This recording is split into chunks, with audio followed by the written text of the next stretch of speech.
खुलुमबाय बेयो बड'लेण्ड इंखं टेलिभिजन दिनै 22 अक्ट'बर 2022 शनिबारखालि सानसेनि बरादखौ नोंथांमोननि खाथियाव लाबोदों आं सदानन्द दैमारिया।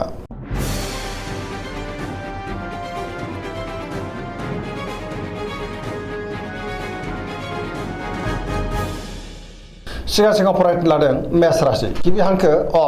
ल दिनैनि साना जोबोर मोजां जेरावबो जाफुंसारगोन जेनिबो आंखाल जानाय नङा सोरनिफ्रायबा बाख्नायनाय मोननो हागौ मोजाङै हान्थिनोबो हागोन मावनो लानाय खामानिखौ थि समावनो आरो गोरलैयैनो मावफुंनोबो हागोन गोसोखौ दिनै जोबोर गोजोननाय मोनगोन देहाया मोजाङै थागोन अब्लाबो नाथाय जानाय लोंनायाव सांग्रां जानांगोन रांखावरियाव मोजां बेफार फालांगियावबो मोजां होनजायो आयआ बांगोन सोरबा लोगोनिफ्राय थोजासे हेफाजाबखौ मोननो हागौ सिगांनि बबेबा आद्रा खामानिखौबो दिनै मावफुंनो हागोन न'खराव अननानै फैगोन बिमा बिफानि अननाय आरो बोरखौ मोननो हागौ गोसोनि बोलोआ बांगोन समाजाव बयजोंबो मान होजागोन लाइमोनफोरा जोबोर रमान्टिक जागोन आरो गावबा गावनि गोसोनि साननायखौ फोरमायलायनोबो हागोन पजिटिभ एनार्जिनि गोहोमबो गोग्लैगोन। वृष राशि गिबि हांखो इ उ ब दिनैनि साना मोजां आरो गाज्रिनि गेजेरजों बाबेनलांगोन गोसोखौ दिनै जोबोर उसुखुथु मोननो हागौ गोसोनि बोलोआ लोरबां जागोन मावनो लानाय खामानिखौ मावफुंनो हागोन अब्लाबो नाथाय माबा नङा माबा मोनसे गोरोन्थिबो जालांनो हागौ समाजाव मान मोनगोन रांखावरियाव मोजां बेफार फालांगियावबो मोजां आयआबो बांनो हागौ न'खराव बिसि फिसायनि गेजेराव एना एनि फैनोबो हागौ सोरजोंबा रायखोमा जानोबो हागौ सांग्रां जानाया गाहाम देहाया मोजाङै थागोन गुबुननि हेफाजाबखौ मोननो गोब्राब जागोन सोरबा लोगोनिफ्राय हरखाबै गाज्रि खौरांबो फैनो हागौ गोसोनि साननायफ्रा देबर नांगोन नेगेटिभ एनार्जिनि गोहोम गोग्लैनो हागौ।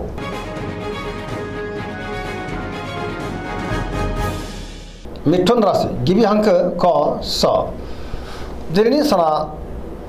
मोजां आरो गाज्रिनि गेजेरजों बाबेनलांगोन गोसोखौ दिनै जोबोर गुलाय गुजाय मोनगोन गियाननि आंखाल जानो हागौ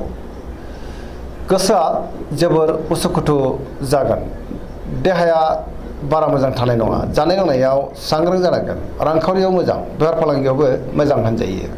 समाजाव मान मोनगोन सोरबा लोगोनिफ्राय हरखाबै गाज्रि खौरांबो फैनो हागौ सांग्रां जानाया गाहाम गुबुनजों मोजां सोमोन्दो लाखिनो रोंगोन लाइमोनफोरनि गोसोआ दिनै जोबोर रमान्टिक जागोन आरो गावबा गावनि गोसोनि साननायखौ फोरमायलायनोबो हागोन।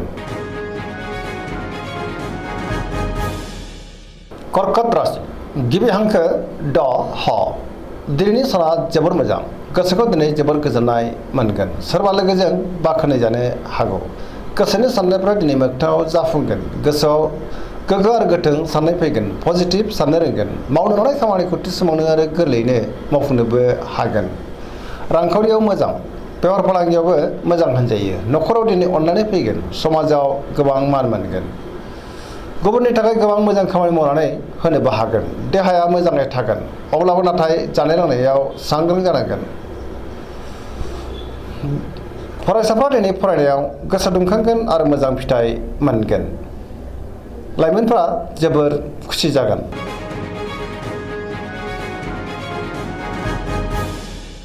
सिंह राशि गिबि हांखो म ट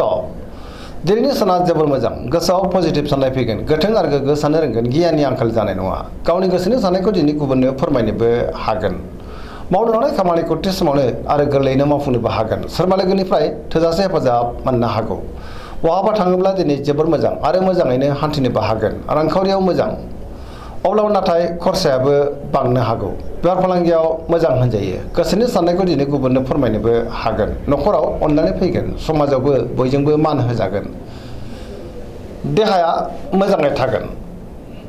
सोरजोंबा बाख्नाय जानो हागौ गुबुननि थाखाय गोबां मोजां खामानि मावनानै होनो हागोन आरो गोसोआ जोबोर रमान्टिकबो जागोन। कन्या राशि गिबि हांखो फ ट दिनैनि साना जोबोर मोजां गोसोआव पजिटिभ साननाय फैगोन गोथों आरो गोग्गो साननो रोंगोन गियाननि आंखाल जानाय नङा जायखि खामानि मावा माने मोनफ्रोमबो खामानिखौनो दिनै मोजाङैनो मावफुंलांनो हागोन रांखावरियाव मोजां अब्लाबो नाथाय खरसायाबो बांनो हागौ बेफार फालांगियाव मोजां होनजायो आयआ बांगोन देहाया मोजाङैनो थागोन गोबां मुंदांखा सुबुंजों दिनै लोगो मोनज्लायनो हागौ न'खराव अननानै फैगोन सोरजोंबा बाख्नायजानानै गोसोआ दिनै जोबोर खुसि जागोन पजिटिभ एनार्जिनि गोहोम गोग्लैनो हागौ लाइमोनफ्रा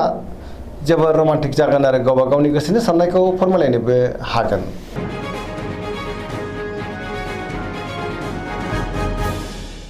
तुला राशि गिबि हांखो र ट दिनैनि साना जोबोर मोजां गोबां रोखोमनि जेंनाफोरखौ दिनै गोरलैयैनो सुस्रांनो हागोन गियाननि आंखाल जानाय नङा गोसोनि बोलोआ बांगोन गावनि गोसोनि साननायखौ गुबुननो फोरमायनोबो हागोन मावनो लानाय खामानिखौ थि समावनो आरो गोरलैयैनो मावफुंनोबो हागोन देहाया मोजाङै थागोन रांखावरियाव मोजां बेफार फालांगियावबो जोबोर मोजां मुलाम्फा मोनगोन न'खराव बिसि फिसायनि गेजेराव अननानै फैगोन सोरजोंबा बाख्नायजानो हागौ समाजाव मान मोनगोन बेफार फालांगियाव दिनै जोबोर मोजां होनजायो गुबुननि गोसोखौ गोरलैयैनो बोनोबो हागोन सोरबा लोगोनिफ्राय थोजासे हेफाजाब मोनगोन गोदान थांखि लानो रोंगोन सेंग्रा सिख्लाफ्रा जोबोर रमान्टिक जागोन आरो गावबा गावनि गोसोनि साननायखौ फोरमायलायनोबो हागोन पजिटिभ एनार्जिनि गोहोमबो गोग्लैनो हागौ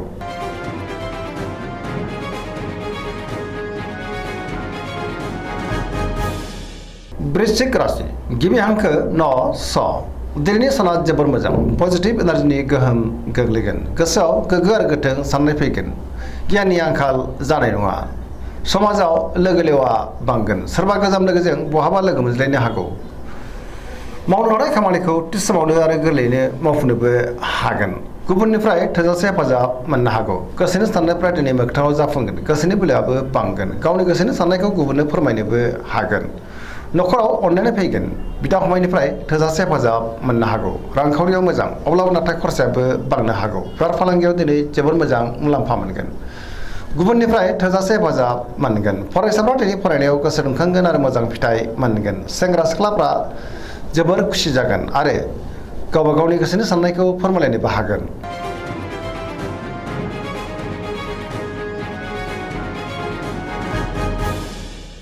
धनु राशि गिबि हांखो ढ फ भ दिनैनि साना जोबोर मोजां गोसोखौ दिनै जोबोर गोजोननाय मोनगोन मावनो लानाय खामानिखौ थि समावनो आरो गोरलैयैनो मावफुंनोबो हागोन माबा नङा माबा मोनसे मोजां खौरां फैनोबो हागौ गोसोनि साननायफ्रा दिनै मोगथाङाव जाफुंगोन रांखावरियाव जोबोर मोजां बेफार फालांगियाव जोबोर मोजां मुलाम्फा मोनगोन आयआबो बांनो हागौ समाजाव दिनै गोबां मान मोनगोन बहाबा थाङोब्ला दिनै जोबोर मोजां आरो मोजाङैनो हान्थिनोबो हागोन देहाया मोजाङै थागोन अब्लाबो नाथाय जानाय लोंनायाव सांग्रां जानांगोन बिदा फंबायनि हेफाजाबखौ थोजासे मोनगोन बिसि फिसायनि गेजेराव अननानै फैगोन बहानिफ्रायबा हरखाबै मोजां खौरां फैनोबो हागौ लाइमोनफोरनि गोसोआ दिनै जोबोर रमान्टिक जागोन आरो गावबा गावनि गोसोनि साननायखौ फोरमायलायनोबो हागोन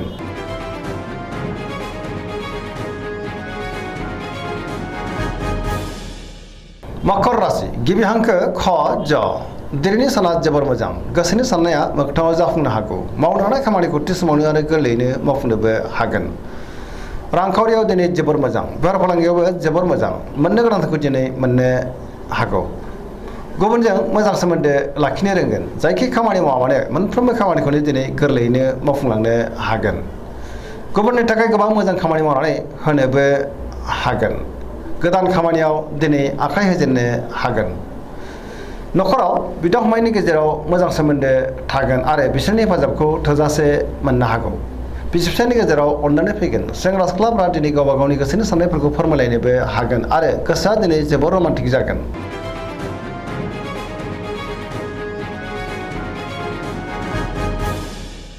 कुम्भ राशि गिबि हांखो ग स दिनैनि साना जोबोर मोजां गोसोखौ दिनै जोबोर गोजोननाय मोनगोन मावनो लानाय खामानिखौ थि समावनो आरो गोरलैयैनो मावफुंनोबो हागोन बहानिफ्रायबा मोजां खौरां फैनोबो हागौ समाजाव दिनै गोबां मान मोनगोन गोबां मुंदांखा सुबुंजों लोगो मोनज्लायनो हागौ रांखावरियाव मोजां बेफार फालांगियावबो जोबोर मोजां मुलाम्फा मोनगोन बहानिफ्रायबा गोबां धोन मोननो हागौ देहाया दिनै मोजाङैनो थागोन गोबां रोखोमनि जेंनाफोरखौ दिनै सुस्रांनो हागोन न'खराव अननानै फैगोन गुबुननि हेफाजाबखौबो थोजासे मोननो हागौ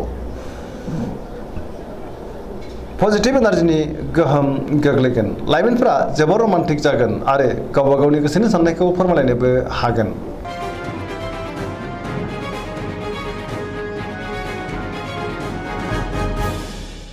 मीन राशि गिबि हांखो ड स दिनैनि साना जोबोर मोजां गुबुननि थाखाय गोबां मोजां खामानि मावनानै होनोबो हागोन सोरजोंबा बाख्नाय जानो हागौ गोसोआव पजिटिभ साननाय फैगोन गोथों आरो गोग्गो साननो रोंगोन गियाननि आंखाल जानाय नङा गोसोनि बोलोआ बांगोन गावनि गोसोनि साननायखौ दिनै गुबुननो फोरमायनोबो हागोन देहाया मोजाङै थागोन अब्लाबो नाथाय जानाय लोंनायाव सांग्रां जानांगोन रांखावरियाव दिनै जोबोर मोजां बेफार फालांगियाव जोबोर मोजां मुलाम्फा मोनगोन न'खरावबो अनलायनाय फैगोन सोरजोंबा बाख्नाय जानानै गोसोआ दिनै जोबोर गोजोनगोन लाइमोनफोरनि गोसोआ दिनै जोबोर रमान्टिक जागोन आरो गावबा गावनि गोसोनि साननायफोरखौ फोरमायलायनोबो हागोन फरायसाफ्रा दिनै फरायनायाव गोसो दुंखांगोन आरो मोजां फिथाइ मोनगोन पजिटिभ एनार्जिनि गोहोम गोग्लैगोन सरासनस्रायै दिनै साना जोबोर मोजां आरो मोजाङैनो बारग'लांगोन दिनैनि राशि फरायथिनाया एसेनोसै जोबनायाव बेखौनो खावलायो जाहाथे नोंथांमोना सानफ्रामबो जोंनि बे बड'लेण्ड इंखं टेलिभिजनखौ नायबाय थायो आरो साबस्क्राइब खालामो लोगोसे लाइक खालामो आरो शेयार खालामो एसेनोसै गोजोन्थों।